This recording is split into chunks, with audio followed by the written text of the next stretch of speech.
Okay guys, meron tayong isi-service dito na bottom load dispenser, no? Ang problema nito guys ay nag-yellow, no? Sobrang lamig yung cold hanggang nag-yellow guys, no? Tumitigas, wala nang lalabas na tubig. So ibig sabihin guys, sobrang lamig siya. Nag-yellow, so hindi na siya nako-control. Kumbaga ang problema nito guys, hindi na nag-automatic shut off yung compressor, kaya nag-yellow siya, no? So ang gagawin natin guys, papalitan natin ito ng sensor, no? Sensor. Ang bottom load dispenser guys, merong dalawang sensor, no? Merong nasa hot, mayroon din siyang nasa cold, no? Yung nasa cold guys, yun yung nakaipit sa styro. Yung nasa hot naman, yun yung nakadirect doon sa kanyang heater sa baba. No, so dalawang sensor po ang mayroon ng itong bottom load water dispenser, no? Kasi ito po ay mga electronic system na, no? So nandito guys yung sensor na isa, ito guys, tingnan nyo lang yung dalawa, yung itim na wiring, no? Yung naka-connect siya doon sa styro. Pag may makita kayong itim na wiring na naka-connect siya sa styro, nakaipit, yun na po yun guys, yung sensor na para sa cold, no? Or kung para gusto niyo hindi kayo malito, buksan niyo na yung board mismo, tingnan niyo yung mga connection ng sensor, no?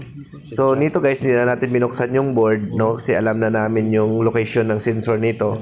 Ang ginawa lang namin dito guys, kinat natin yung lumang sensor, no? Dito. Tapos susukatin natin, no? Kung ano ang reading na nandito ngayon, no? Kasi ito guys, ang tamang reading nito, yung good sensor guys, ay nasa 8 kilo ohms, no? Yung existing na good sensor, nasa 8 kilo ohms yan. Ngayon, pag bumaba na yan sa 8 or wala na siyang reading, sira na yon. So, ang tendency guys, either mag-yellow yung bottom load dispenser nyo or magkakaroon siya ng error.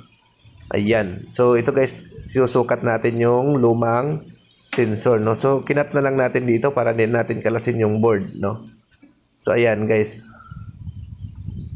So, kung mapansin nyo guys, yung reading nito ay pabago-bago na, no? Nasa ohms na.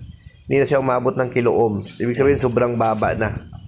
Ayan guys, oh. Pabago-bago, fluctuate na. So, ibig sabihin, shortage na yung pinaka-sensor. So, meron kaming dalang sensor dito guys. Ito po, no? Ayan, sukatin natin. Pakita ko sa inyo na ang reading nito ay nasa 8 kilo ohms, no? Hanggang 10 kilo ohms guys, pwede yan. Ayan. Yan, 8.9, ano sa 9, yan. Ito guys, so, ito sukat natin guys, oh, 9. Ano sa 8.9, no? So, papalitan natin to guys, no? Ayan. So, kung gusto nyo po, no, pwede nyo kayong mag-order sa amin ng sensor. Available po sa amin yung sensor ng bottom load dispenser. No, kung wala kayong makuhang sensor, available po yan sa amin. Pwede kayong bumili sa amin. Nasa message lang kayo sa aming videos or comment kayo sa aming videos guys para mabigyan namin kayo. So ang gagawin natin guys, itap lang natin to yung connection ng sensor, no? Yung wiring na kinat natin, dito natin itap ngayon yung bago. Ayan, ito guys, dinudugtong lang ng kasama natin, no? Ayan. So dinudugtong lang yan. So ang nangyari guys, dito natin yan sinalpak, no, sa may kung saan malapit guys yung Sa doon. yung ito guys, ito yan. Dito nyo isalpak yung sensor, no? Sa ilalim na yan. Nandyan yung pipings ng